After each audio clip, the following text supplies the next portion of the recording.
What's up, Twisted people? Oh my gosh. Oh my gosh. Like that's what I got to say about this episode. Hey y'all, it's your girl Twisted Woman CKR, aka Chauncey K. Robinson. Thank you for joining me and my mama, Karen Robinson. Say hey, Mom. Yeah, we are here to talk about Season 3, Episode 2 of Charmed. And thank you all so much for joining us in the live chat and those of you who are watching on the replay. It's always appreciated. Be sure to give this video a thumbs up if you haven't already as we go through it. And also subscribe if you haven't already as well, as we love all things horror, dark fantasy, and magic here on this channel. And we are talking about y'all, I got a lot of feelings about this episode, and I'm gonna be honest, not all of them are good feelings, to be honest. And I'll go into that a little bit. And my mama, she got some feelings because we talked about it a little bit before we went live here, but there's a lot to go. And I just want to say, like, if you want to like really give a little super chat to the chat as we talk about it, I'll make sure to give you a highlight as well. And thank you in advance for anyone who does that as well. But we got a lot to discuss. And the way we're going to do this is our overall thoughts of this episode, the details of this episode, because I feel like we got to go through the details of this episode, because some stuff I kind of side-eyed some of the things that happened in this episode, I'll be honest. And we got to talk about ship talk, because y'all know I love to talk about my ships, particular ships. But in this case, all of the ships, really, because I got some feelings about the ships, and my mama got some feelings about the ships. And this time, I want to pose a question to you all early on in this program, and I want you to think about it because we'll return to it later, which is, which character did you like the best in this episode, and which character did you dislike the most this episode? You don't have to hate them, but you know, which character were you kind of side-eyeing this episode? Let us know as we get to it. I'll come back to you on that. And then finally, predictions, because we actually have 2 weeks to wait for the next episode, because it seems like it won't be coming back until February 14th, Valentine's Day, y'all, Day of Love. And you know, for sure, if they come back Valentine's Day, they're probably gonna break our hearts. Let's just be honest. But Mama, what were your overall thoughts about this episode? My overall thoughts on this episode was they all got the magic back. And since did you like it? Did you hate it? Did you, at the end of the episode, where you were like, okay, what was that? Did it underwhelm you? It was just, I felt that it was too short, in a sense. I mean, I felt that it just came too quickly. Everything came, going too fast, and it was coming together. I'm like, okay, that's, and then when they showed Jordan, they didn't show too much of him, and I wanted to know what was going on with that. But it was good. It was my overview. It was a good episode. So. Yeah, definitely. Yeah, there were some things that, kept us left wondering. It's already popping in the chat. Thank you all for joining us in the chat. We love talking about Charmed with you. And Blue Wolf, who joined us in the chat, hey, Blue Wolf, is saying this episode was everything. So he was a big fan. Caddis was saying, during the scene with Harry infiltrating the facility, I was hiding behind my phone. Yes, I think we all were worried that something was happening with that. Erica is already, praising how Maggie came through, and others are agreeing how amazing she was. And Camelita is saying, I think it was awesome, but I also have some polemic issues with it. Yes. And I wonder if we have the same issues with some of the stuff that was going on. And Erica, who loves her Jimmy, Erica loves her Jimmy, and she was wondering, where was my Jimmy? Erica said, I thought the visuals were amazing, but the storyline, though, I was left thinking, where is my Jimmy? Yes, there was a lot going on. Caddis says, Jordan's storyline intrigued me more than the rest of the episode. Can't lie. I believe that too. I want to know, where were you? I was very confused. I honestly thought that I thought there were gonna be a plot A and a plot B, and there wasn't. I thought Jordan was gonna be plot B. And we get him, but we only get him in relation to Maggie contacting him, and we never find out what he was doing. I was almost afraid when they were talking about nobody died this episode that Jordan would be somewhere in the forest getting killed. I was like, oh my gosh, no one died. Oh my gosh, please don't go to Jordan and we find out he's dead or something. We don't need that in our lives, because we must protect Jordan at all costs. Blue Wolf is saying they need to do an episode where it's all about Jordan. I wouldn't be against that. Maybe not just Jordan, maybe like him and Harry going on an adventure, or him and Maggie going on an adventure, which would be very cool to see. But yeah, my overall thoughts about this episode was I liked it for the most part, but I have to admit, I was side-eyeing some of the decisions that were made. I wondered why planning wasn't done as well. And this is just in storyline, right? This is not me saying that the writers of the episode did a bad job. It was more so they actually probably did a good job, because I actually was looking at the characters and their decisions. And I felt like some characters kind of weren't addressing certain things. Certain characters their tone was off in the way they were interacting with other characters, and it never was addressed. And if you ask me, when it comes to some of the stuff and some of the interactions, and I just felt like they've been better at executing plans. And I kind of felt like something with this high stakes of the Conqueror and Maggie having the issue and the premonition that she had, which was awesome. Maggie's powers have become so indispensable when it comes to all of this. And I just felt like they didn't plan well. I don't know. I get it that they're the power of three, but they have so many resources. And I just felt like they just were like, only we can do this. And I'm like, yes, the power of three is important, but y'all got resources of all these people. You can't hit somebody else up and be like, hey, can you help us get in there? Can you do this? And I think because of that, things were done that put them more in jeopardy than what they could have avoided. And I also felt like it was weird that they didn't check in on certain things, like the black amber and the tree. Like no one noticed that was going on with the tree, right? Like there was some stuff I was just like, I don't know if they were thinking things through. Kamalita is saying, I didn't like Macy's character this episode. I'm sorry, I love her, but this time I disagreed. I actually am the opposite of that, Kamalita. I actually didn't like Harry's character this episode that much. There were certain things where I was like, why are you talking to my girl like that? With Macy. And I understood where she was coming from, but I just felt like they weren't planning a lot of this. So I think Maggie might have been the only one that was really clear-headed out of the three of them this episode. Mel had already kind of seemingly accepted that maybe she was going to be the one that was going to die. Which we saw a preview of next episode. We'll talk about that towards the end. But even before that preview, it seemed like she was like, well, I might be the one to die, so I need to see Ruby one last time. So Blue Wolf is saying the tree didn't start dying until Vivian put her hands in the black amber. Well, that's very true, Blue Wolf. But my thing was, after they killed Vivian, the door was open, and it didn't seem like anyone seemed to go back there. Oh, is everything okay? She just came out. And it seemed like they all went upstairs to hear about Julian dying. And then, Ruby coughs, and it's like, well, we should check on the tree. Why didn't anyone check on the tree before that? Vivian had just tucked her. Like, did y'all forget what she said? Like, clearly Vivian went in. Why didn't anyone check? I don't know. It just... certain things weren't gelling for me this episode. Not a lot of hate of it, but more so within the plot line. I think there's some things they need to address between certain relationships, and also between where the sisters lie when it comes to their powers and their game plan. I mean, if you're there to take care of all of which form, y'all got to get some better, like, I don't know, code or something. It can't just be rushing in, I don't know. Erica is saying in the chat, I wish we would have gotten more Jordan. The call between Maggie and Jordan, like, joggy aside, that friendship is gold. Very true. Kamalita is saying Harry was terrible this episode with Macy and with Julian. Hacy fell me and my heart broke, but they will come back to me. It's okay. Yes.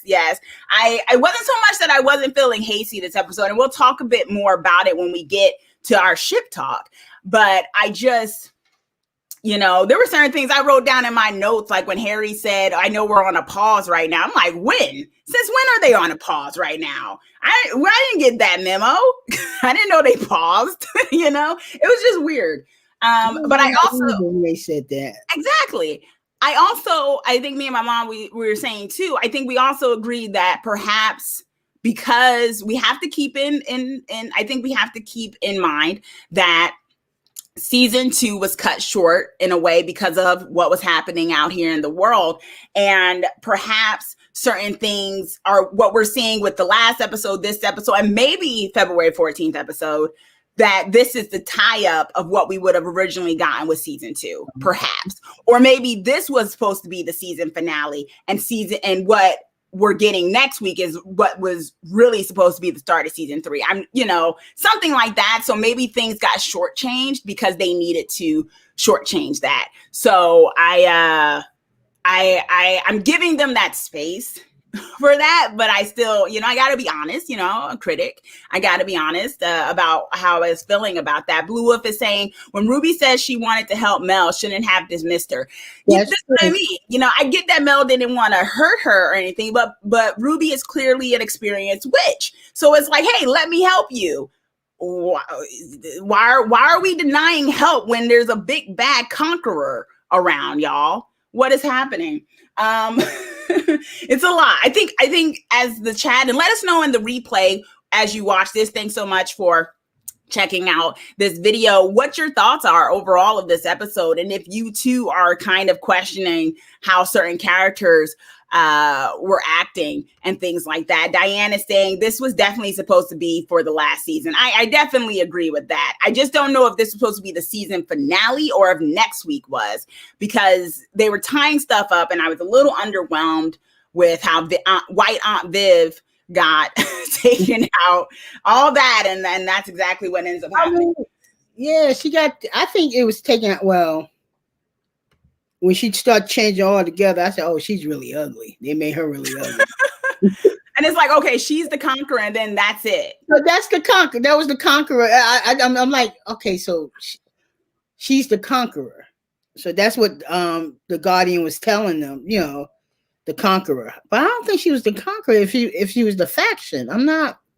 The conqueror came out midway through season 2. No one knew about the conqueror. They just thought the faction was a group of humans that just wanted to deal away with magic. But then throughout that came the fable of the conqueror, who comes about every so often, and also brought about the Dark Ages, as we learned from the Guardian. So yeah, there's a lot to dig into. So let's get into it. Let's get into the details of this episode. All right. So this episode starts off with Maggie having a premonition, doing the darn thing. We love Maggie's powers because they're so useful. And she's such a filling kind of character. And so Maggie's filling the objects from the safe space. From the facility that they were holding Harry in to get a glimpse. And she has a really, sad premonition that someone's going to die. And we see flashes, at first, we see Mel on the ground. We see something with Jordan and a force field, it looked like. We saw, but we don't see that in this episode. But then we see Harry and the force field. And a lot of those things end up coming true. Like the idea of the Macy and being held and her ideas and stuff like that. In a way, I kind of wondered, one of these days they have to ask Maggie to write down piece by piece what happens to her thing. Because, I get that the only thing, the main thing she got, the conclusion was someone's going to die. But I feel like had they been like, okay, what exactly happened in this thing? Like, okay, so someone's going to grab Macy's head. So we need to protect Macy. And maybe Macy shouldn't go somewhere by herself, because I saw that too. Things like that maybe if they had gone into those details, they could have also avoided the thing about someone dying. And the thing that happened with Mel. So, there's some things of that. And then they come in and someone is going to die today. They go to the Guardian for some sort of guidance. And the Guardian says, there's an imbalance going on right now with what's happening. And what will happen is that the new conqueror comes about if something happens and Black Amber is touched. Catastrophic things will happen. That's how we entered the Dark Ages. So we're getting a lot more of the conqueror fable that we sort of got hinted at with Celeste episodes ago, the other elder witch, who they did not go to at all this episode. They also didn't go to her because she has a lot of powers too. So it was like, why not call in Celeste for some help? Once again, okay. So then they come up with the last resort spell, which is if we have to, we will seal off the tree, which means that no one can get the Black Amber, no one can talk to the tree, no one can talk to the Guardian, but that's the last effort. What did you think of the idea of the Dark Ages, Ma, and, this foreboding kind of a thing of the Black Amber, which we hadn't even, this is the first time, right? This season 2 and this one that we hadn't even heard of this thing being all the source of magic in a way. Well, I think we had a thing about the tree before in a way, but this was like a new tree and it was a whole thing. So what did you think about this their response to the new catastrophe? Because I felt like maybe they could have stopped and really came up with a better plan. I think they was just rushing into things, like you said, and they didn't really think things out, because there was ways that you could have went about, especially about keeping the tree safe. And with Macy, I didn't understand why she just rushed off like that, knowing that she had to, they could touch her and everything. But what was amazing to me was when I really thought, I was wondering where Julian was. Yeah, and then it was Nadia. We'll get to that in a second, which was actually a cool part of this episode. I did think that was a very cool part of the episode. And others in the chat are also, and thank you all for joining us in the chat, are saying, Amanda is saying, giant gaping plot holes. Like, how did they suddenly get back in the safe space in the command center? Exactly. Wasn't Julian them doing construction and stuff, and suddenly he wasn't, but maybe Julian called it off because I don't know. Jayla is saying pandemic plot holes for sure. Then Candace is saying it seemed like her premonition, Maggie's premonition, was all over the place because her anxiety was also acting up. And I want to talk about Maggie's anxiety, which I actually really like that they added that into the plot point for her, because these witches, they deal with so many supernatural things.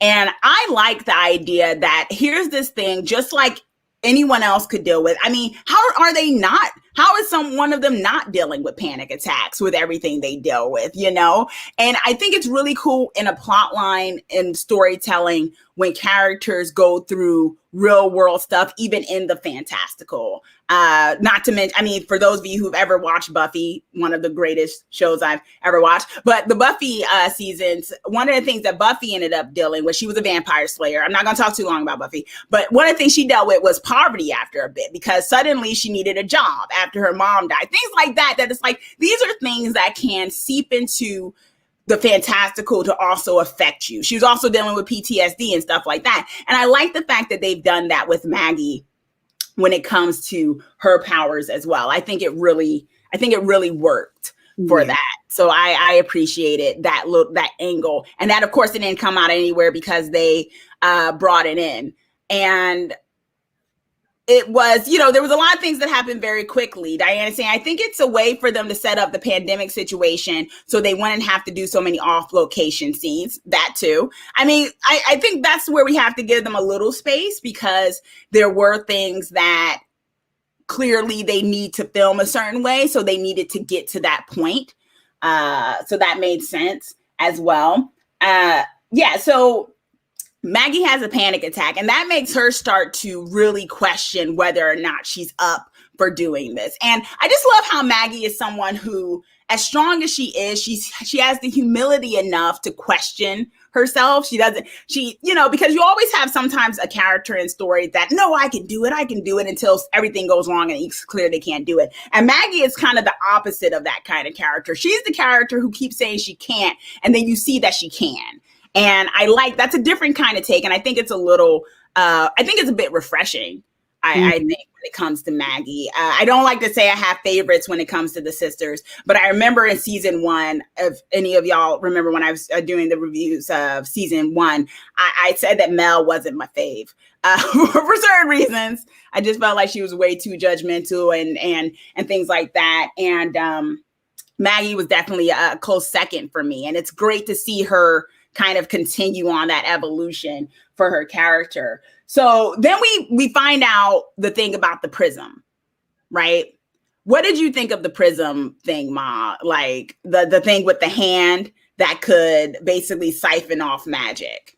When Vivian, White Aunt Viv, as we started calling her last episode, did the demonstration. The demonstration, and she got on her a little bit of her power play. Yeah, but I was wondering if that was changing her the minute she put it on and she felt that, she could do anything with that. Because when she started messing with his hand, she didn't stop or anything. She was just like the power was just getting there, Mm-hmm. Yeah, but it's also clear that she got very power hungry, right? Yes. She got power hungry on that.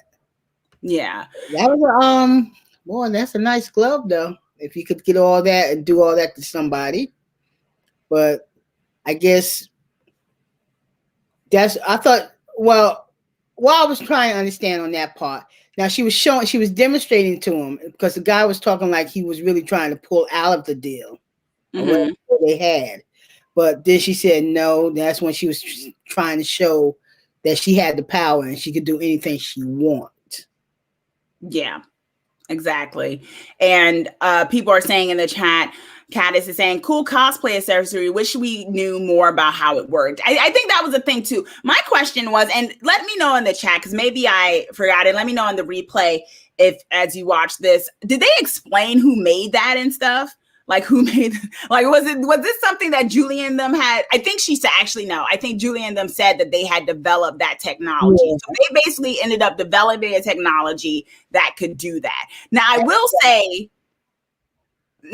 say that it's weird because when she opened that suitcase in the last episode, it glowed, right? We didn't see what was in the suitcase last episode, right? It just really glowed on her face. This time she opened the suitcase and it was a glove. So it kind of made me wonder if there was a rewrite somewhere, because I wonder if it was originally supposed to be the glove or if it was supposed to be something else, because that thing didn't glow when she opened it the second time, but it glowed last episode. So I kind of wondered if they kind of switched it to kind of do this whole thing where she'd put on a thing and then, that would happen because they had to switch some stuff up. So, it was a little weird to me because it didn't glow as much as it did last time, but suddenly it did. So, yeah. Diana saying the glove was not a spectacular idea. Yeah, Erica saying, I remembered like midway through as I was saying that Julian said they had made it. And Kat is saying, was it full of the power of the creature that they were drained in the dam? Maybe that's why it glowed, because it already had that power of some sort. So there's a lot of, they didn't go into too much detail, but then the thing got destroyed the same episode. So I guess we didn't need that much detail. Yeah, but they mainly try to tell what would it take from who. I mean, we saw what he could do to the human, but what would have did to any magic creature or whatever? Basically, just drain them of the power. Extract that power from them. Yeah, basically, with a human, it would kill them clearly, as it almost did with one guy, and as Vivian, and we'll get to it, how she did that with Julian as well. And with magic creatures, it basically takes their powers. Now, I think we also learned that she killed a lot of them too once she took their power. She had basically siphoned off the power of like pretty much at least one of every creature of the magical kingdom. So she had all of that in her power, which also is why, and I'll talk about a little bit more when we get to it, why it felt underwhelming how quickly she was defeated. And I see someone in here, Diane actually made a Marvel reference for those who watch Marvel. Diane said, I wish they used something else. The glove is a big thing in Marvel, so it makes it look not creative. Yeah, we had Thanos and the snap and half of everything. And I mean, Thanos in Marvel wasn't the first to do a glove thing, but because it's so recent, it's like, yeah, maybe it could have been something on the head or something like, something cooler. That's not just a simple looking like a cool bracelet or something that goes on someone's hand. But at the same time, it was like this super powerful thing. And it was basically taken out by the power of 3, which makes sense. But even that felt a little underwhelming. But then we find out that Nadia is not Nadia, right? And you said you love this part, Ma. I actually love this part too. Funny enough, I wrote in my notes when fake Nadia was asking Vivian during the demo, she was like, well, what about Julian? I wrote down, maybe Nadia has feelings for Julian. That's what I thought. Because I totally wasn't expecting that to be Julian. So I thought, does Nadia have, some feelings for Julian? Are they working out a way that he can also end up happy after all of this is said and done, that him and Nadia, both switch sides and come together? And then we find out that that's actually not even Nadia. That is actually Julian. And that we get the flashback that Harry and Macy, basically kidnapped the real Nadia, put this Clarion potion that they kept saying since the last episode is a pretty dangerous thing. But they did that power of suggestion thing to her too, put her clear across the country, the world, and basically put Julian in her stead. And so this is where it starts to get a little weird, because I wanted to focus a little bit on the Harry and Macy dynamic, and not in the ship kind of way, but more so where Harry was a little bit in this particular one, because he seemed really not ready to trust Julian, like, at all. And I don't want to say it came from nowhere. I do think it is kind of connected to the ship talk of maybe he didn't like the idea that this was the guy that used to be with Macy. So he was already feeling some type of way, but they never explicitly said it. So what did you feel about the fact that Harry just seemed really, really suspicious of Julian, even though clearly we had a whole previous episode where they clearly fixed that to show that Julian really wasn't the real source of evil? Did you think that was weird that Harry was still so not feeling him? Yeah, not trusting him at all, and just kept telling her that, but she kept looking at him like, I trust him and I think he's going to, stay on our side. But he was just pushing like, yeah, he might betray us or whatever, And it could be because he was still kind of jealous. But like, to get to that point. Yeah, but she really I guess he felt like she really trusts him. Yeah. But yeah, I feel like there's something still suspicious about him, but you're trusting him. And I'm telling you, I don't trust him. Yeah. But do you feel like Harry was do you think Harry was right? Or do you think he was a bit too aggressive about not trusting Julian? I think he was a bit aggressive about that. Yeah. When he did that, I said, well, isn't White Light supposed to be trusting of people, and you're supposed to see the good no matter what? I mean, but he's kind of far removed from being a regular White Lighter at this time. He's like sleeping with Macy. Like those days are over. Yeah, but still, regardless what, you're supposed to still have that trust, especially if you're in charge of somebody, because you're supposed to still see that part that is that good part of them. But he was very aggressive because like I said, I just felt that he was just jealous and still trying to, get over his feelings about that. Yeah. Yeah. And, some are, defending him in the chat. Diane is saying he loves Macy, so he's being protective. I kind of agree, but I kind of feel like it was like you have someone on your side, because this is the thing, Harry. If you don't trust Julian, then you've got to go in, or Macy has to go in. And so wouldn't you prefer someone else to be the person that has to kind of sacrifice themselves in that? You just seem kind of quick to want to be the one who rushes in, which maybe might have been the jealousy thing. He didn't want Julian to be the hero. He wanted himself to be the hero. But my issue with that storyline wise is that and I'll talk about it in Ship Talk, they never really addressed that. Macy never brings it up to him about how he was acting. It's never really addressed. In fact, when they come downstairs, and you know, as we go through this episode, when they come downstairs and Macy's like, you're letting your feelings, you know, dictate, and he's like, my feelings, you know, as in AKA, no, you're letting your feelings about Julian. Mm-hmm. But they never address it. And it's like, okay, so we're not gonna address the fact that clearly Harry thought that Macy was so still into this guy that she jeopardized all of her sisters and him, and that Harry doesn't want to really, you know, address that, and then Macy never fully addresses that he did that in the first place. And I get why you want to go gung-ho for Julian, because Julian's life work thus far has been that. But then we find out, we knew he didn't really have the super extent of knowing what his aunt was doing. So it seems a little weird, because let's us all be reminded that Harry was way quick to forgive Abigail of her transgressions, right?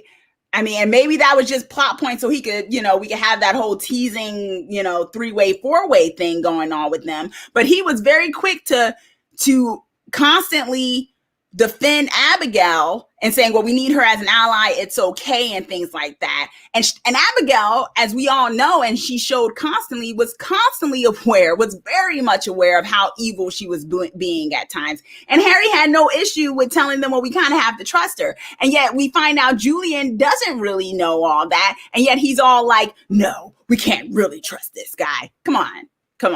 It didn't hold water. His distrust of him so coldly, yet being still cool with having Abigail around, given all the things that Abigail has done. We still haven't addressed the fact that Abigail has Macy's powers, but that's neither here nor there this episode. Jayla saying, Harry's tone needs a hard checking. I didn't like that moment. Yeah, the moment when they came downstairs and he's like, no, he's like, you know, and it's like, whoa, Harry, calm down. And Macy, why haven't you checked this dude just yet? I wasn't really feeling that at all. But then Maggie and Mel agree with him. And I understood that, because Maggie was very scared about her sister. So she's like, we can't take any chances. Mel don't trust nobody ever. So it kind of was a given that Mel, that's how Mel is. Mel, yeah, no, we can't trust them. I agree with him. I'm going to have to agree with Harry on this. Like it was new that she would agree with not, you know, trusting someone. Like, Mel, when have you outwardly, you know, not trusted that? And so they agree that they might not be able to trust Julian. So then it's a whole thing of needing to get into the facility, because as Nadia / Julian told them, that the facility has gotten hired up. So it's, you know, there's this thing of, we need to try to infiltrate the facility because we need to get this glove. And this is where I feel like the question of them not really thinking things through kept going further for me, because I'm like, okay, you got to get this super powerful glove. The only person y'all got on the inside is Julian, but y'all know there's a whole facility. Okay, we can lift the barrier, but we lift the barrier, only Harry goes in. Like, all the magical community, and you can't call Celeste, you can't call anybody that y'all have helped saved in the time that y'all have been doing this for a good 2 years. Like, well, not 2 years, because that's not real. It's been like back to back to back stuff. But in all the time that y'all have been saving somebody and stuff, there's nobody you can call on to kind of give you backup. That just seemed... They didn't think that through.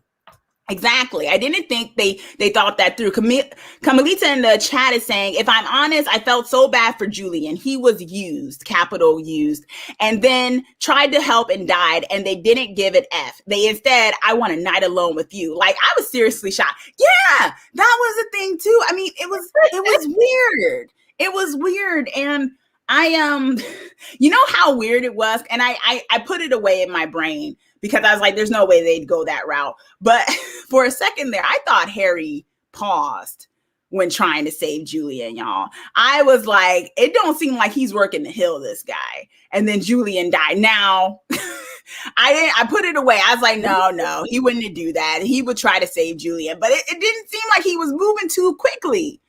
And I was like, all right, yeah, Julian just made a mistake and died. Okay, cool. Yeah, it was kind of weird.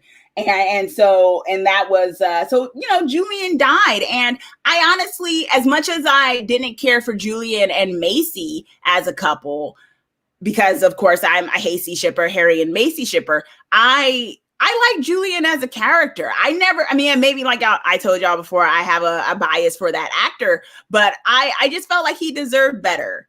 I don't know. I felt like, considering how revolutionary his work could have been and things like that, I was really hoping that they'd go the route of possibly him being a continuous ally for them. Like, you have this guy who can create things with technology that can help you in all types of ways. He could be there, like, I don't know, who's that guy that creates gadgets for James Bond? Y'all let me know in the chat, in the replay. But you know, that person they go to, like, we need new this, and then it's like he creates something and they infuse it with magic. Kind of like how how Macy did the earbud thing. That's what her and Julian could have been working on. Then you could have had this ongoing kind of, you know, Harry being jealous occasionally, but realizing that's not a thing. He could have been a really great, consistent character and ally for them. And they just kind of didn't do it that way. They just kind of got rid of him. And I felt that was a missed opportunity to use this character for future plot points.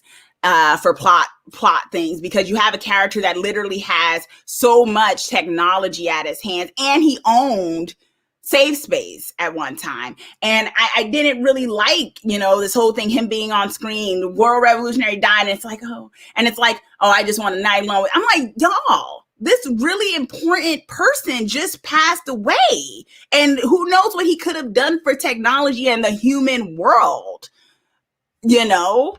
It was just kind of weird. Thank you. It's Q, James Bond machinist. Thank you. Melania, thank you. I appreciate that. That's what I'm talking about. He could have been that for them, or someone in the facility. He could have been like, well, you guys use it while I jet set across the world. And then he died. And it was like, I don't know. I mean, I'm not advocating for Julian as a main character, but I just felt like they didn't need to kill him. I just felt that was too easy to go. And so, Jayla is saying the actor didn't want to leave his family to shoot in Vancouver, so they seemed to shuffle off his character. That could have been a thing too. They could have also done a thing where he was talking to them via, you know, like, hey, okay, guys, you could use this while I'm gone. I don't know. I get it though. You know, that, you know, things happen. And like others are saying, Dammy is saying, Julian died because they just want to write him off since Eric Balfour couldn't film with them.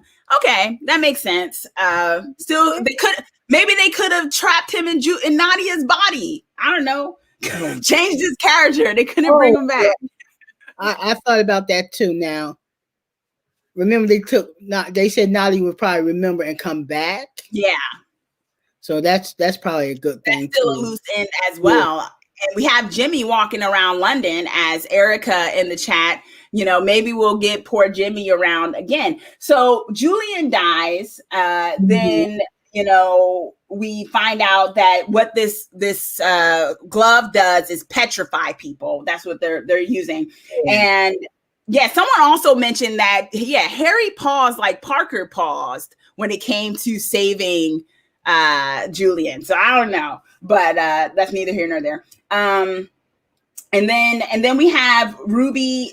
We have a few talks that happen as they're preparing to lift the veil, the magical veil, so Harry can get in, Harry can orb in. So we get Maggie and Jordan phone call, which we'll talk about a little bit more in the ship talk of it. But storyline wise, he gives her and I love how they play on Jordan's time, you know, in the army and what he had to deal with as a veteran, you know, his veteran history, and, you know, telling her stay in the moment, you know, so that was pretty good.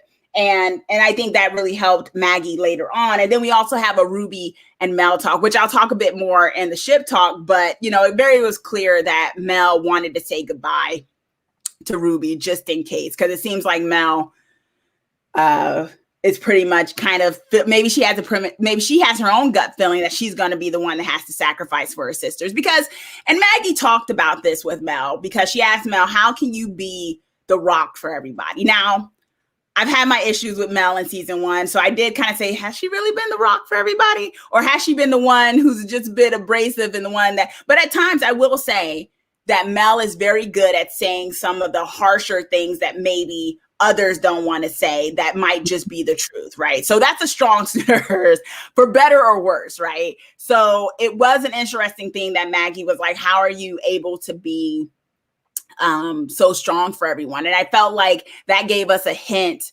that we would have, that maybe Mel kind of senses that she might, out of the 3 of them, maybe Mel has already kind of accepted she might be the one that has to go.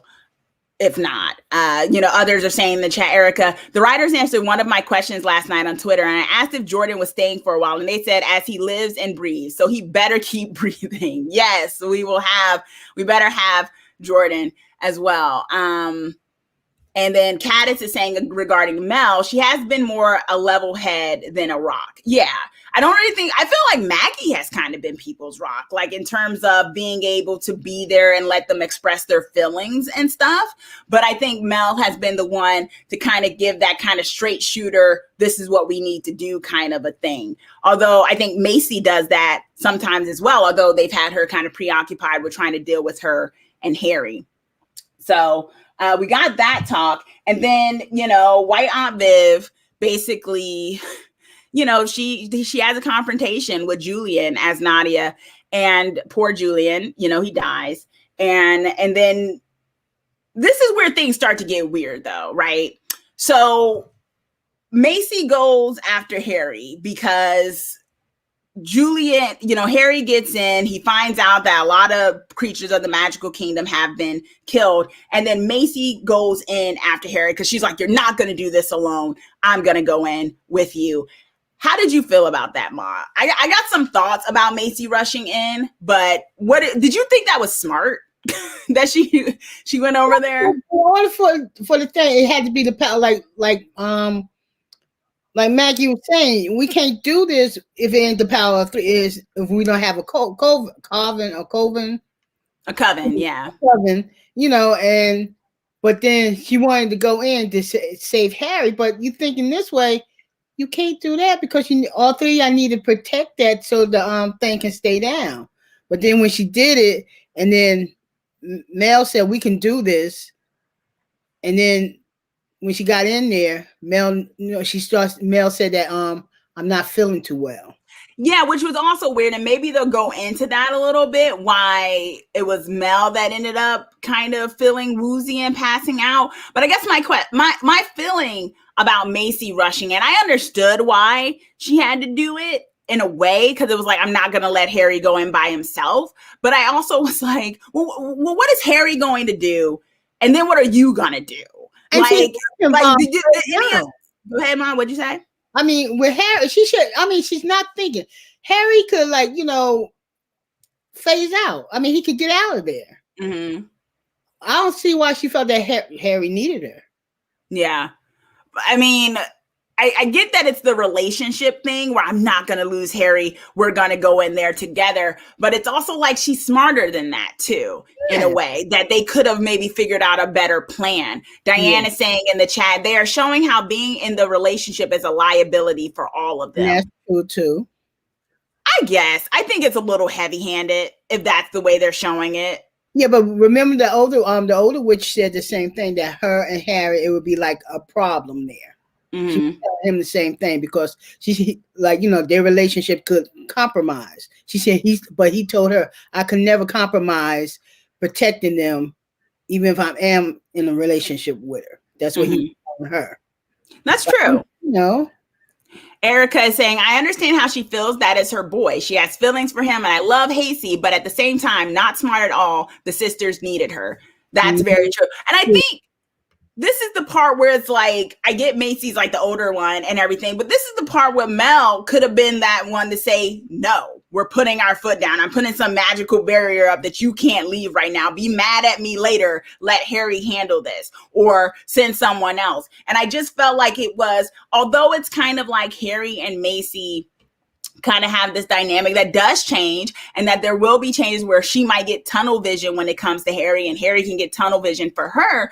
I also feel like that's where the other sisters, the power of the sisterhood, should come in to balance out, right? To balance out, to tell her, hey girl, you're getting tunnel vision right now. We got a mission, you know? So I just didn't think that, I don't know. I feel like, because if it's, I mean, I guess I'm still formulating it, because I get that maybe that's what they're trying to show, but I think that's a little heavy-handed, and maybe it's not really very true to the characters. I don't know if it's true to the characters that they would get this dumb about certain decisions when it comes to each other.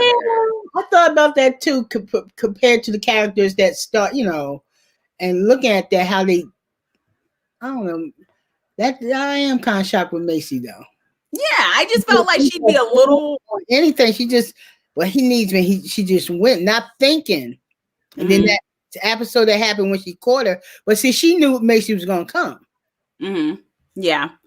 Jayla is saying, if Harry and Macy got caught, no one would have healed Mel from her injuries. Exactly. There just was kind of this whole thing of not really thinking about you all. And I think Amanda actually makes a very good point. Macy is the oldest, but she's super naive when it comes to romantic relationships. She needs to learn how to have an adult relationship. That's very true. I think if those of you who remember season 1, her and that whole I mean, honestly, Macy just recently not recently, but she lost her virginity back in season 1 to the guy she was seeing. And that wasn't a very good relationship, because she did kind of let him kind of call the shots and things. And she was always very insecure with him.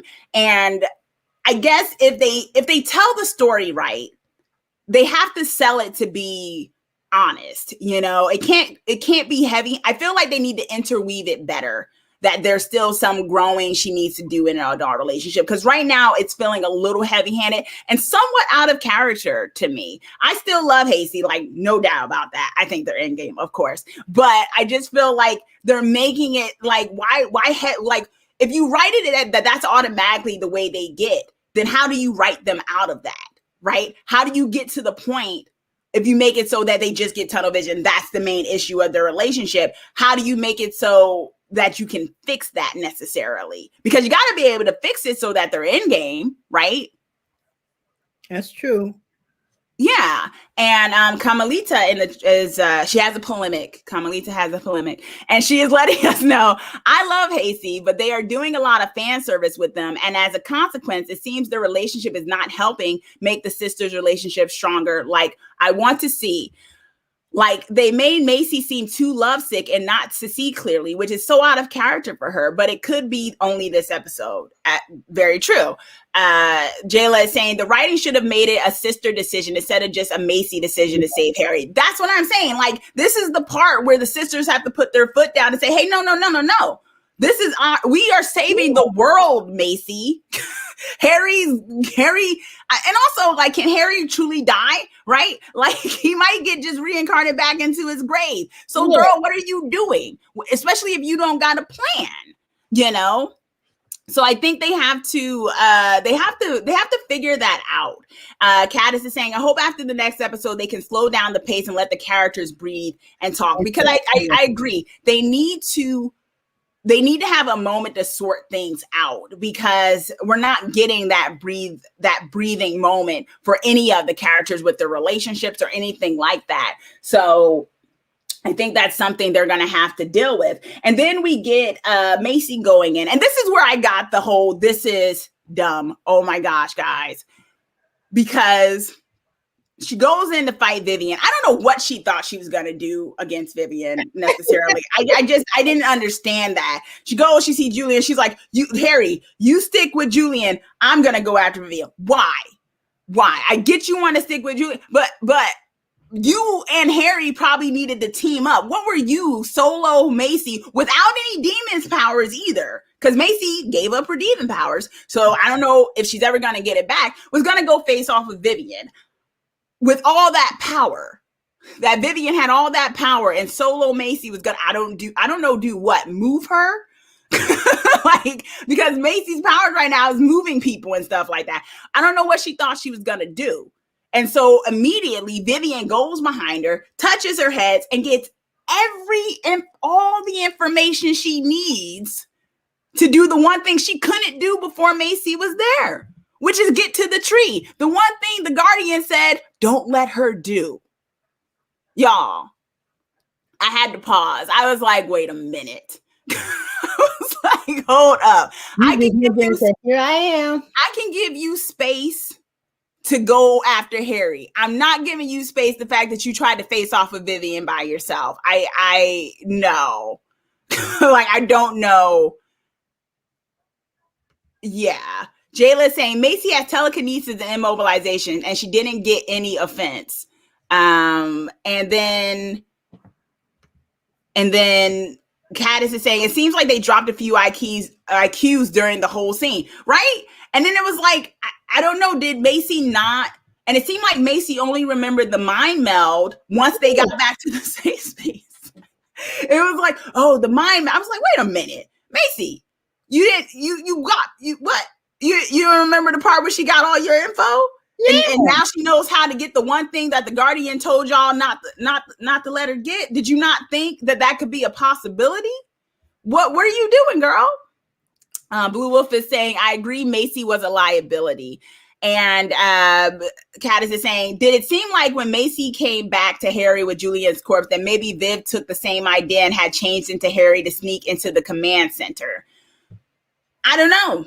That could be an option. It didn't seem like that was the case because Harry did get pushed or whatnot. And I don't think Vivian had got the shape-shifting power yet. So that probably, I don't think so, but I mean, who knows? Maybe they'll do a flashback because they got to explain some stuff. I just didn't think that was my big, I wrote that in my notes. I was like, Macy, what are you doing? Why didn't anyone think? No one thought, how am I going to face Vivian? How would any of us face it? Not even Macy. If it was Maggie who went there by herself, if it was Mel, honestly, I think Mel probably would have done better to go fight because Mel can actually change the being of people. She can turn things to like liquid and change body things. And I was like, well, Mel probably should have been the one to go face off with Vivian. Macy, what were you going to do, girl? Like, I mean, and maybe that's a little bit of my bias because I was a little annoyed that they got rid of Macy's demon side because I liked that she had that power along with her magical stuff.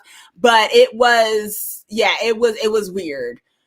And so, yeah, that didn't make much sense to me. And Harry, I don't know what Harry thought he was going to do. He couldn't save Julian, or he chose not to save Julian. And I don't know how he thought he was going to fight Vivian necessarily. Yeah. So, and why he let Macy run off to fight Vivian.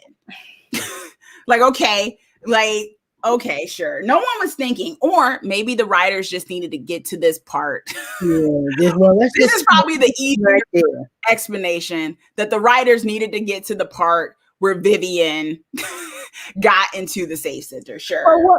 But see, wait, okay, they was gonna seal off the yeah. But then wait a minute. The part where Harry runs up the stairs, I'm like, okay, she's at the door. Yeah. Well, she gravitated there or whatever she did. She got superpowers. She got everybody's powers. Yeah, but if you got that far at the door, why can't you just gravitate inside instead of blowing up that part right there? Well, I think she needed to get Macy's way of knowing how to open the door. Like they had to have a certain incantation that they gave to get into the door. Trying to seal the door. That's why, but I'm talking about when Vivian was outside on the other side to get into the center to then get into the tree. Okay. Yeah.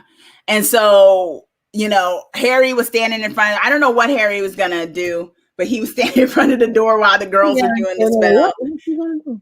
And then they start the last resort spell, but of course they don't finish it because Vivian blasts in. She goes, she touches the black amber, the one thing the Guardian told them not to let her do. She touches the black amber, she comes out, and they are like, she's like, I want the power of 3.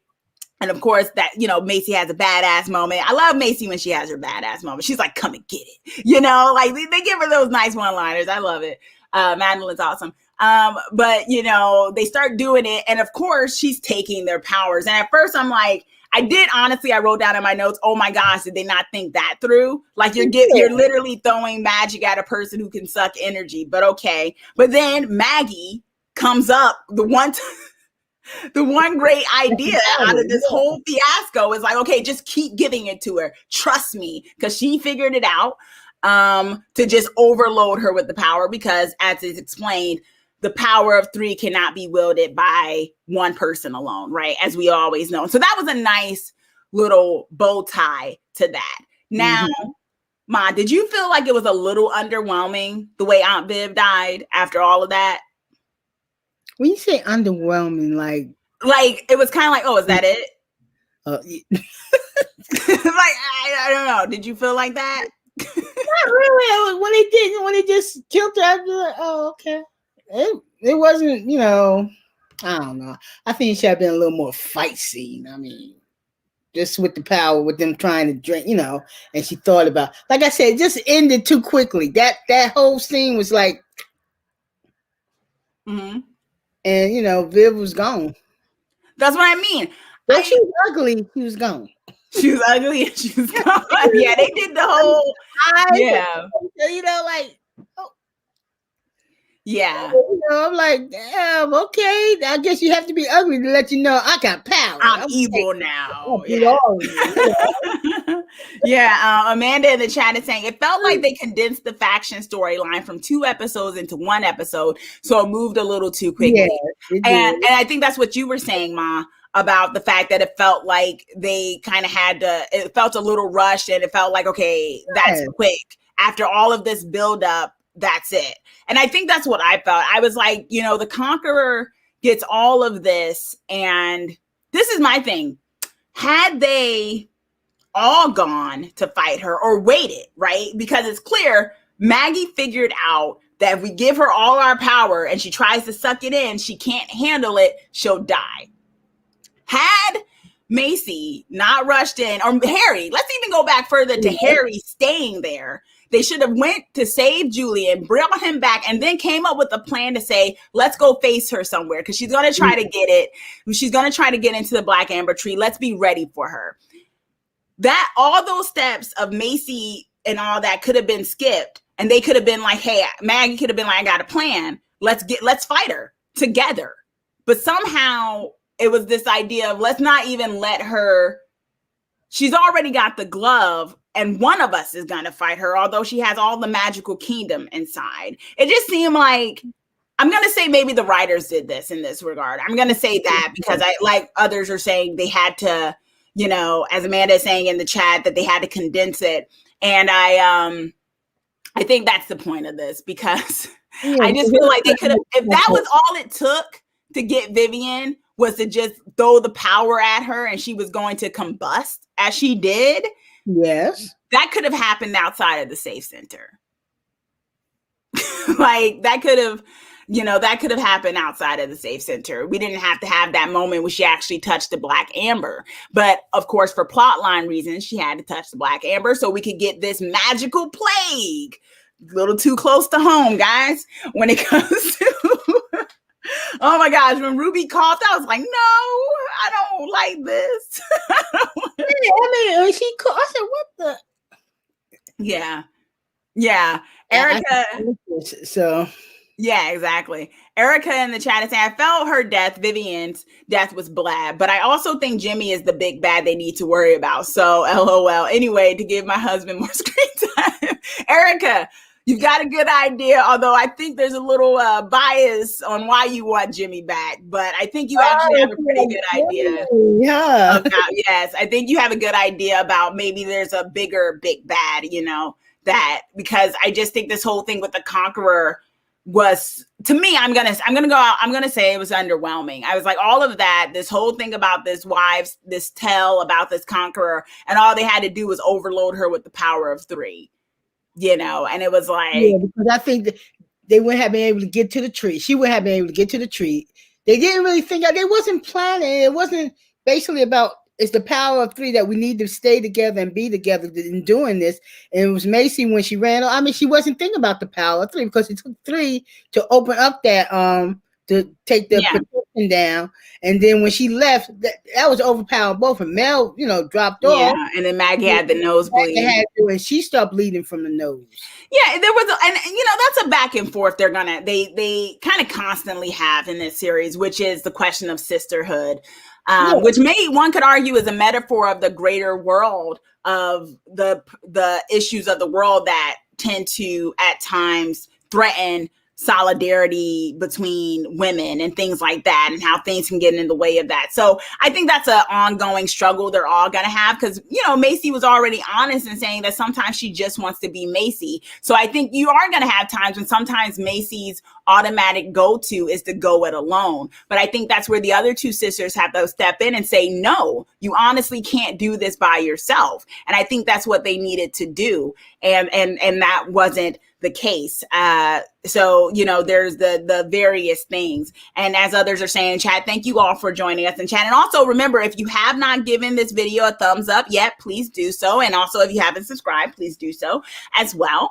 And others are saying the faction was rushed to wrap up the story and further set up the magic story. And I agree with that. I think that this needed to be because I think had they had all of season 2, like the regular thing, that maybe it would have been longer, but because they had to wrap it up and set it up for the bigger plot hole of season 3, the bigger plot line of season 3, then maybe we would have gotten a bit more of an episode or two of Aunt Viv being the conqueror.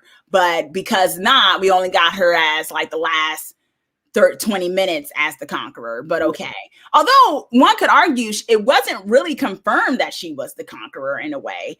I feel like she ended up doing that, but like others are saying, but then again,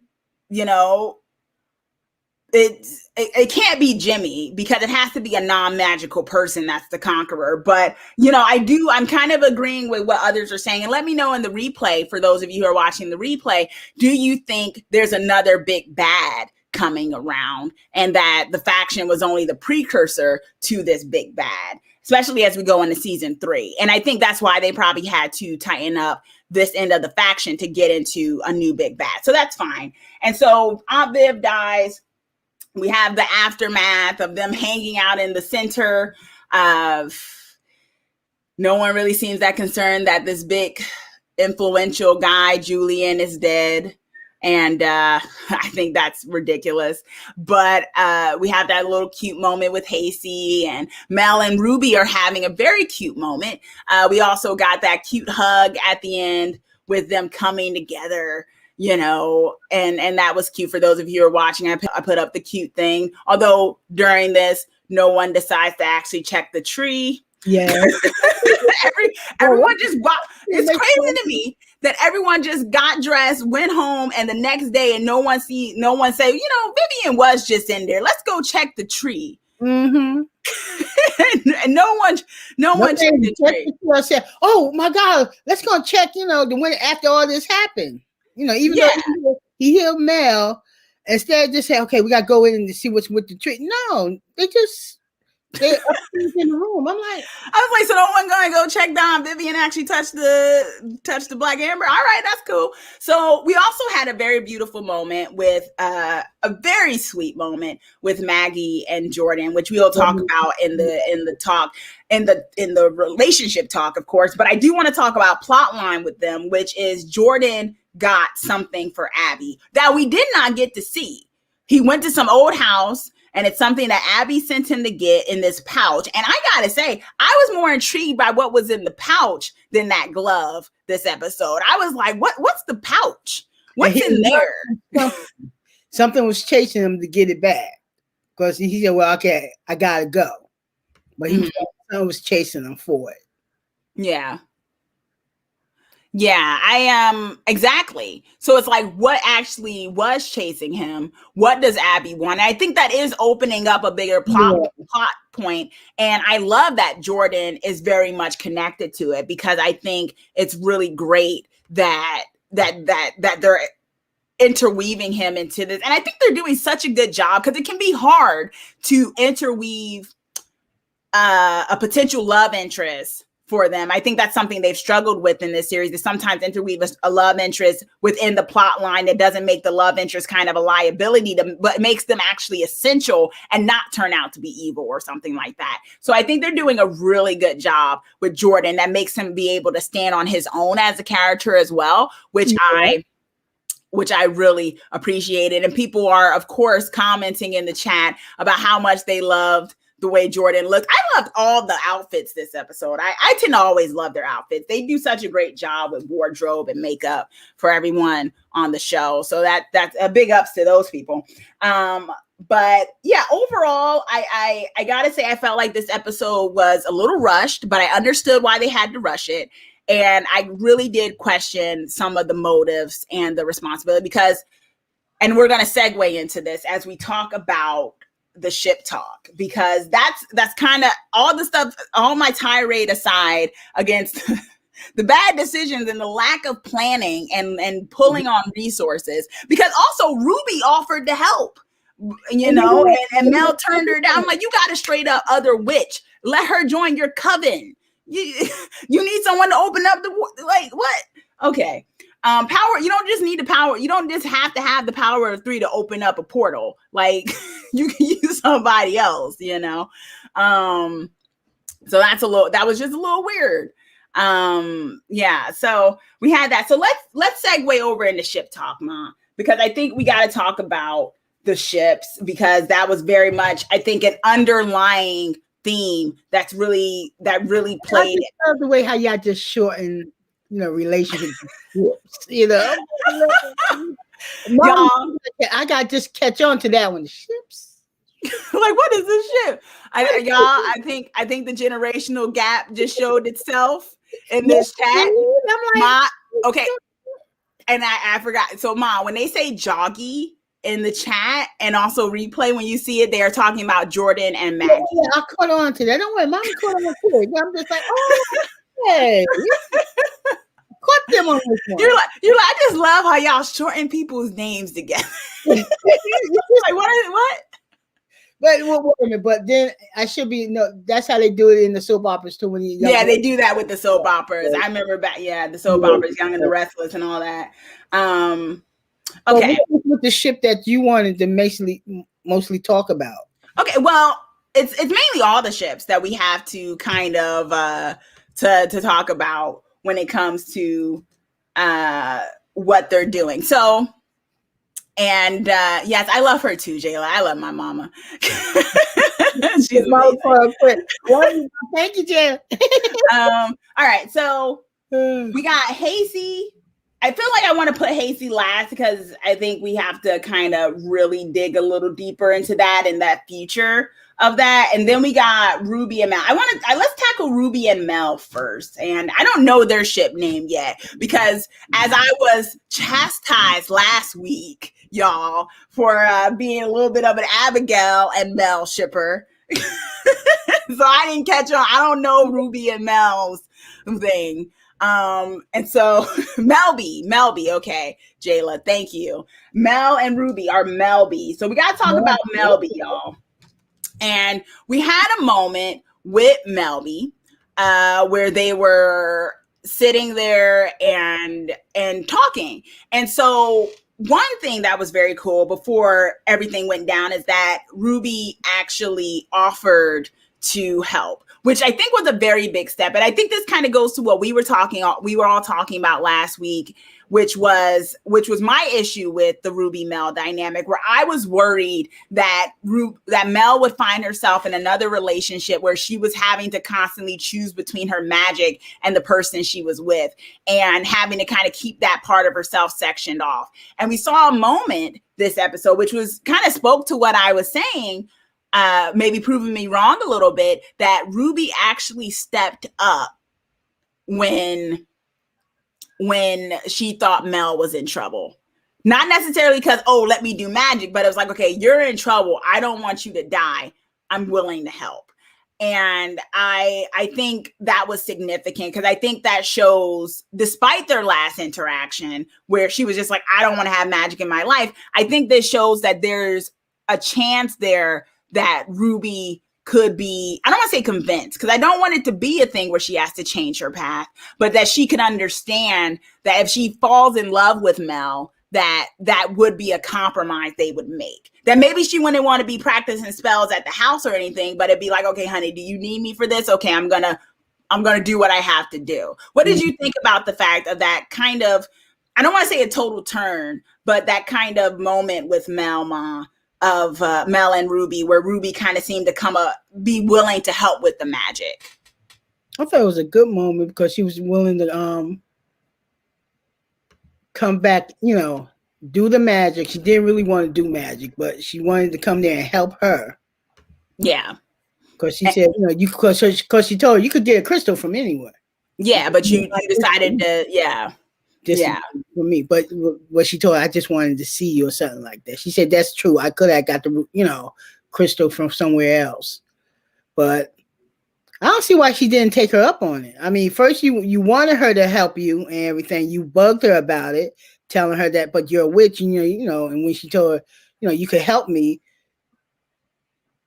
Yeah. So she didn't want to do it, but then now when she's trying to help you, you're not taking it. Yeah, it's that weird push and pull. Yeah, Yeah, what? That was really interesting about it, because you have that moment where it's like, okay, Mel should be with someone who accepts her magic, but Mel also has to accept that the person she's with has autonomy, that if she wanted to help her, Mel would need to let her help her, because she's a capable witch too. And I just wanted to give a little shout out to Carmelita, who seems to be on my side. I don't like Ruby and Mel together because I'm all about the Abby Mel. Yes, I said it. Come at me, girl. We are in this together, Carmelita. I still think Abby and Mel is going to happen somewhere down the line, but I did see a bit more of the chemistry and the potential for growth with Mel and Ruby this episode. But like others are saying, I do think that they're going to have to flesh out Ruby a bit more for it to be, to me, for it to make sense that she's a significant love of Mel. Because, sometimes in these shows you have relationships that come and go, they date people, but if she's going to be someone that's going to be around for a minute, there has to be a little bit more depth there, I think. Yeah. And I'm not really seeing it just yet, but I think we see the potential of it in this regard. And so, yes. Yeah. And so, yeah, so there's that kind of that situation with them, but I saw potential. And then of course, Ruby is one of the people sick, that there's something going on. They all seem to be sick, along with the demons as well. That was the big thing. Right. Demons, all magical people, particularly demons and witches, who are other two sides of the same coin of their magic, are basically sick right now. So Ruby's life is in danger as well, which whenever is that not the case with one of their love interests, right? So I thought that was good. I saw growth for them, and I thought that worked, Okay. And so let's move on to Joggy, Maggie, and Jordan. And so I really loved this interaction with them. I loved them throughout this whole episode, checking in on each other, playing the texting game, Jordan not wanting to be a burden to her, and being like, I don't want to be a burden to you. I can take care of myself, but also like, I'm glad you're okay. I'm glad we're okay. Are we okay? I just thought that was such a sweet, and it's so natural with them. They have done such a good job in building the foundation of this. It's kind of like with Maggie and Parker, I feel like they kind of jumped into this, we're so in love, epic romance. And I think with Maggie and Jordan, they're doing such a good job of building such a solid relationship that you can really get behind. And there's a difference between solid and boring, right? Because you have some couples where, okay, yeah, they make sense on paper and they're nice, they don't argue, okay, he's supportive, but that's kind of boring, right? That can be boring, especially on shows about magic and danger. So you want to have it so there's conflict, but you want to have it so there's a dynamic between them that isn't boring, but can also be a solid thing. And I really think they've done a great job of that with Maggie and Jordan. And I am a little worried about Jordan. I don't think Maggie was too happy about the fact that Jordan went back and was talking to Abigail. So we might have, I don't know if they're going to be using Abigail to basically make every ship jealous because you did it with Harry and Macy. And now is it going to be something where she's doing this with Maggie and Jordan? Who knows? But see, we wouldn't have to deal with that if they just put her with Mel, y'all. But Maggie is like, oh my gosh, you went back to Abigail. What's that about? And we now know that there's something going on where Jordan is not very forthcoming necessarily because he doesn't want to involve Maggie if he doesn't have to, which might be a problem. But I definitely think that's coming back. But I want to say that this was a very good episode for those two. And that I think we're seeing this will they, won't they kind of thing between them. And I like that. Did you like that dynamic between them, Mom? Yeah, especially, she wanted to, because he asked her, are we okay? And she, she was like thinking, yeah, we're okay. But I guess he was pushing for more like, are we going to go into a relationship or what? But she was still like pushing him back saying no, but I just want to know if everything's okay with you. Mm-hmm. Yeah. Very genuine. They just got in Jordan and so right with the writing. And I'm just like, wow, yes, Dammy. Abby is the official shit blocker of Charmed. That seems to be what she does, where she gets in between couples. Like I said, we wouldn't have to worry about that if they just put her with Mel. They'd have their own crazy dynamic. And so that was pretty good with them too. Although I am worried about Jordan and how involved he may get in Abigail's search for her sister and what that'll mean also for the Charmed ones. Because I don't think Abigail does anything just to do anything for the kindness of her heart. So I think that's going to come into a bigger plot point for them, which will be fun to watch. Okay, y'all. Now we have Hacy. Mom, what did you think of Harry and Macy this episode? I'll let you start. I don't know. I didn't know how to really take them in this episode. Like, I saw Harry jealousy, and I saw, I don't know, Macy. Macy wasn't like, how you gung ho in a relationship and you know what you want. It like she just laid back and just let Harry take it, how he felt and everything, and she didn't really fight back on how she felt, And I wasn't too sure about them. Just, I just said, oh, okay. Okay. Yeah. I see everybody just say, you love Hacy. I love them too, but sometimes when they're in the act, it's not like all there. It's like I said, I figure their romance. If I have to do it like that, if they're putting their romance based on, I'm going back to the old one. I don't mean to go back to the old relationship of the old one with Piper and Yeah, I know you're talking about the other white lighter. See, that's what I'm trying to figure. See, I got to try to get that situation, that relationship. I think it's different. I think it's a whole different dynamic. Oh, it's totally different. Yeah, and I see that.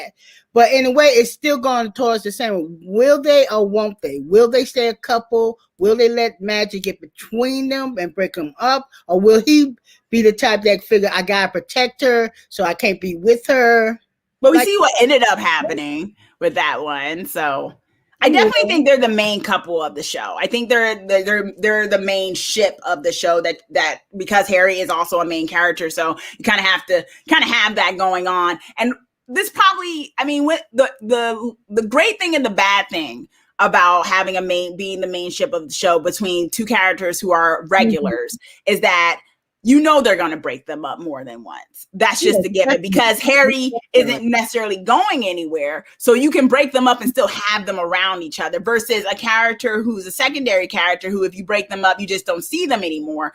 So I think they're building up an issue between them. I just think it's too early to do that. It's like, can we get a moment where they can just kind of, and like they could have had this whole thing of them getting tunnel vision with each other, maybe halfway through the season 3, instead of immediately when they start going out. I guess that's my thing. And as Erica is pointing out in the chat, and let us know in the replay as well, y'all, what you're thinking of Hacy, as well as now, Harry hesitated with Jordan Lona. I think, do you mean Julian or do you mean Jordan? Because I I feel like, yes, you meant Julian, because I thought he hesitated. I'm not even gonna lie.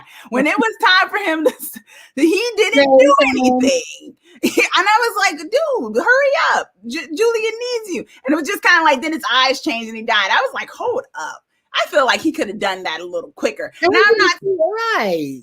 I mean, it just I wasn't thinking that way. I didn't want to think that way. I just wondered. And I don't think Harry would do that. You know, I mean, that's neither here nor there to a certain degree. But I just felt like this episode, for me, I didn't like Harry's tone. And I would have been fine with Harry's tone had they addressed it. Like Harry, you know, claiming that Macy's feelings were getting in the way with how she thought about Julian and stuff. Had they had a moment where, like, right after that moment with the stairs, Macy just turns around immediately and says, hey, I got these things for that. It was like, girl, you need to still be a little mad with the way he was just talking to you. You know what I mean? Like, we just gonna get right into the earbuds? We're not gonna address the fact that he just basically somehow shut your idea down like that. And I was kind of thrown off by that. And it was a little weird to me that she never addressed it. And what we got at the end of the episode was simply, I think I need to be alone tonight, but I think I need to be alone with you. And I was just thinking to myself, no, like, you need to, maybe if your thing is we need to be alone so we could talk about how you were acting during this whole ordeal, that would have made more sense. But I feel like I felt like Macy just kind of brushed it aside. But maybe it might be a willful kind of ignorance in the sense of she doesn't want to address that it might be a problem because she doesn't want to think there's a problem between them. So maybe that's a little bit of it. And Jayla, I think, makes a point. Macy is too submissive to Harry's aggression. I don't like it. I kind of had that issue a little bit too, because I was like, but you know, I kind of remember what others have been saying, very level-headed of you all in the chat, about Macy's immaturity or lack of experience in adult relationships. And this is maybe her second serious relationship, right? So maybe there's a bit of that there. But I feel like one of the reasons why we loved Hacy, right, in season 1 as compared to, I feel like I blocked out the guy she used to date in season 1 because I don't remember his name now. Started with a G or something because I wasn't here for him. But one of my issues with that relationship was the fact that I was annoyed that it seemed like he got to call the shots and the pace of their relationship. He got to decide whether they were moving forward, whether they were taking a break. Gavin, yes, thank you, Blue Wolf. I liked Gavin sometimes, but I felt like Gavin had potential to be a solo character, but they just made it so much of a toxic thing with him and Macy that it was like, one of my issues with him and Macy was the fact that I felt like she kind of went by his pace. And one of the things I loved about Harry and her was that Harry was always about listening to what Macy wanted. And I felt like that was missing this episode. One of the main reasons why I loved Hacy and do love Hacy in comparison in the season 1, how I started to ship them was because of that gentleness between them, that soft, understated understanding. And we saw that in season 2, but I felt like that was kind of weird that it wasn't there this episode. I didn't like the absence of it because I think it took away one of the main things that makes Hacy so great with each other, is that understanding, that dynamic they have, that they just kind of get each other. And this episode seemed like they weren't getting each other, but that Macy wasn't addressing that there was a disconnect. And I think that was my main issue with them. And Erica is pointing out in the chat that Jordan is what Gavin could have been. Exactly. Jordan is what Gavin could have been. And that's what was, I think if y'all remember my critiques of season 1, I was like, Gavin could be pretty cool by himself. He has a history, his family's history in hoodoo and voodoo and stuff. And like, he could be a real asset to them. But they made his character so attached to this toxic union with him and Macy that there was no room for him to just be there because of everything. Him being Macy's first time, there was no room for him to stay. And so But yeah, getting back to Hacy, that's my main issue, because I think that's one of my main things I love about them. And I would hope that doesn't disappear with some of the issues that they're having right now. And so I would have liked for Macy to call him out on his crap a bit more, because I think Macy's actually pretty good at calling Harry out on his crap, because she did it in season 2. She would call him out. And that was just absent this episode. So it was weird. Maybe it's a mixture of Macy being afraid to lose him. And so she would rather not, it's this idea, life is short. I don't want to argue with you because we could die at any moment. So let me just kind of not argue with you. But it's like, if you keep doing that, then it gets to a point where stuff gets swept under the rug. So I think she should have lost her. I think she should have kept, in a way, I think she should have kept her demon power, in the sense that gave her more embodied, she was more powerful in a sense with that. It was that too. But after she lost that, got that took away, she became more like, okay.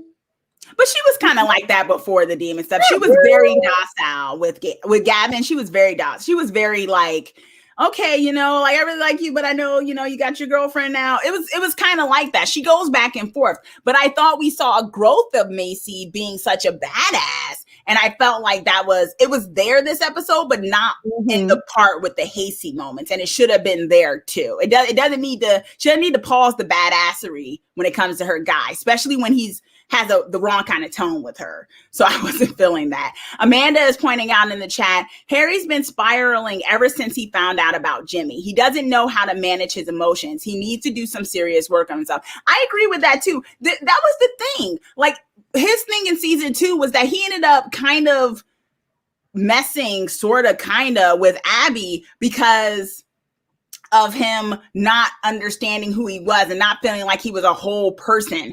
And this is why I had the issue in last episode that they just allowed Jimmy to walk off. And I'm like, don't they need to put them back together so he feels completely whole? Is that not a thing? Can they need to do something about that? Because I feel like Harry needs to connect back with his other half, in the sense of his literal other half. So what's going on with that? And I think hopefully the writers don't forget that, because if that's the reason why he's acting the way he is, I'll be like, bravo, thank you, I love that. But if that's not the reason, I'm gonna call foul on the way he's being written right now. Like I said, if they're gonna merge him and Jimmy back together, I think Macy need her powers, her demon powers back.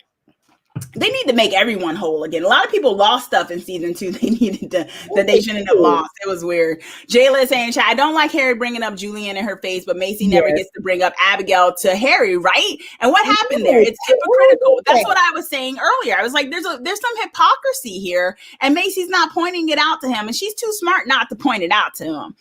Macy remembers too much stuff not to be like, but do you remember that you were literally hanging out and having dinner with this chick that basically tried to kill me one time? But okay, all right. And so yeah, I'm a little fearful for Hacy, not in like, oh my gosh, y'all, Hacy's going to go bad. No, more so that they might be fixing to try to break them up for plot line wise, although I do still contend that Hacy is in game. But let us know in the chat and also in the replay your thoughts on Hacy's and all of the ships future. But let's, as we're winding this down, y'all, we asked the question earlier on of which character, although I kind of have an idea by this chat, which character did you love this episode and which character did you dislike this episode? So Mama, I'm going to let you take it away. Which character did you like this episode and which character did you dislike this episode? Let us know in the chat, y'all, and let me know in the replay as well. I like Maggie. Maggie, yes. Maggie did a wonderful job in this episode. Even at that when she had to hold down the fort with the crystal and keep everything up and get them back. Yeah, and the least who I liked, I was very disappointed in how they just messed up. In a way, I'm disappointed in how they. It was, I guess I have to say Macy. Macy? Yeah. Okay.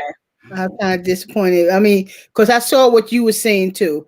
She didn't think out. She just ran, wanted to go help Harry, but she could have thought out more, which is true. All of them could have thought out more. How to do that, how to get there. I think it could have ended a little better. I think the writers could have did a little better job on that one. Yeah, agreed. And I'm just highlighting what some people are saying in the chat. A lot of people are loving Maggie. I think Maggie's kind of like the top person for most people, with Mel being kind of a distant second. While in terms of the disliked, a lot of you are, kind of going between Macy and Harry when it comes to it. And of course, Dammy is saying in the chat, Hacy is in game. I don't care. I agree with you, Dammy. Hacy is in game, in my opinion. So I definitely agree with you, not disagreeing with you. Jayla Caddis is saying liked Jordan, disliked, indifferent to the storyline as a whole, with the big shade on the whole story Caddis has. And then Jayla is saying disappointed and Hacy together. Kamalita did not like Harry. I'm gonna say that my biggest like this episode was definitely Maggie, and to some extent Mel, which is, y'all know, that's different for me. I always find something in the episode to be like, Mel, oh my gosh. But Mel has really grown on me in season 2, as she has been. The writers have done a good job of showing her motivations a bit more, and I appreciate that.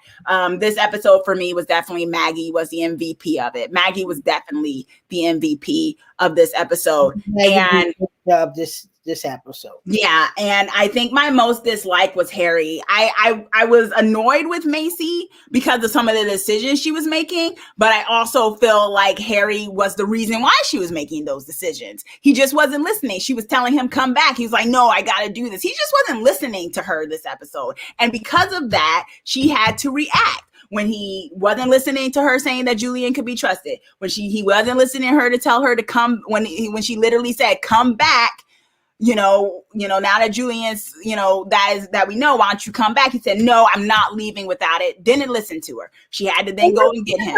All of these decisions this episode that Macy had to do that were disappointing was because Harry was not listening to her. So I'm going to say I was very disappointed with Harry this episode. Yeah, so I definitely think that's something that they need to deal with. So that's my overall for it. And now let's finish it off with some quick predictions. I think most of you might have seen O'Dane is saying, thanks for joining us in the chat, O'Dane. I can't stand Harry. This dude wouldn't listen to Macy. That's exactly what I was saying. He was not listening he did not listen to Macy the whole episode. Like, I was like, what's going on? Yeah. So, Ma, what are your predictions for what's going to happen next episode? We saw a little preview for those who saw the preview. I don't want to get too much in the preview because I don't know if some people don't. I know some people don't like watching previews for next episode. Sometimes they like to be surprised because they figure that might be semi spoilers or whatnot. But so, what are your predictions for next episode, Ma, or the season in general? Well, I think, they have to try to save Magic. Yes. Because if they don't save Magic, they also end on the power of 3. But I think they will save Magic, but it's just going to go through a different channel in some way. Mm-hmm. But it's going to be good. They're going to come together. They're going to save Magic. Do you think one of them are going to die? Now, see, that's what is going to confuse me too, because I hope Mel don't, I don't want Mel to die, but unless they're bringing somebody else in to, No, I don't think they're going to. I hope they don't do that. That's what made me stop watching the last one. Once they got rid of my girl, Shannon Doherty, I was like, I'm out. Peace out. I mean, unless they put Abigail in that spot, I don't know. But yeah. But it's gonna get good. Like I said, they're gonna save Magic, but it's gonna just take step by step, into that. Mm-hmm. Mm-hmm. Yeah, I definitely agree with you. I think there's gonna be ramifications, and I think there's gonna be ramifications. The others are saying, there might be a twist when it comes up to. I think a lot of people are rooting for Jimmy to come back in some capacity. My thought on the immediacy of stuff is that I do think one of them is going to die. I don't think it's going to be permanent. You know, I think what we have, you kind of have to remember Macy's history of how she was kind of brought back from the dead because she was born a certain way, stillborn or whatever. And it was part demon. That's how she got her demonness or whatever. Mm-hmm. So I think there's going to be some kind of twist where maybe one of them has to die, kind of like, you know, I don't mean to bring it back to Buffy, but Buffy is a Slayer. And usually with the Slayer dies, another Slayer comes about. Buffy has died multiple times and a new Slayer comes, but she's always brought back to life. That's usually what happens on that show. And I think there might be a similar way to that, where one of them dies and maybe they have to go and get her back. So I do think someone's going to die, but I think there's going to be a thing of, we're going to go get our sister. We're not going to let, you know, we can, you know, screw the rules on this, right?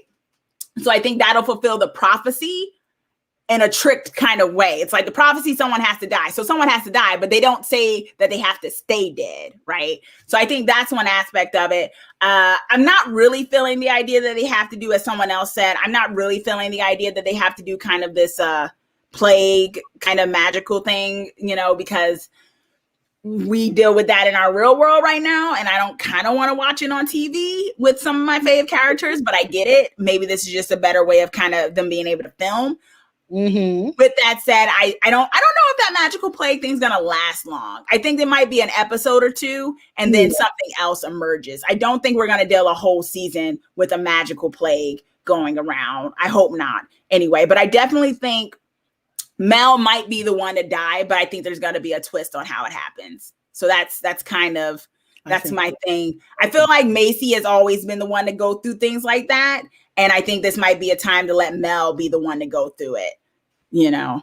So perhaps. O'Dane is saying in the chat, I think Mel saw the grade that was put there because O'Dane is talking about the preview for the next one, because everyone is under the impression that the Vera sisters died when they went under witness protection. Maybe that's it. Maybe they went to visit their grave. So it's just a but you know, she did kind of say, I'm the one that has to die. Maybe she decides she needs to sacrifice herself. So I think that's an aspect of it. Well, Kamalita is saying, I think Abby will do something to help them and will begin a redemption arc, like a kind of sacrifice, but I don't think anybody will die, but it's going to be close. I agree.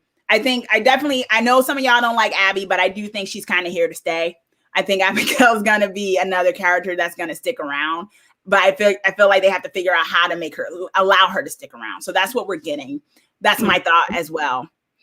So, and I also predict that the February 14th Valentine episode is going to have everyone with their hearts broken. Y'all, I don't think it's happening on Valentine's Day if they're not going to be making ramifications that's going to piss people off.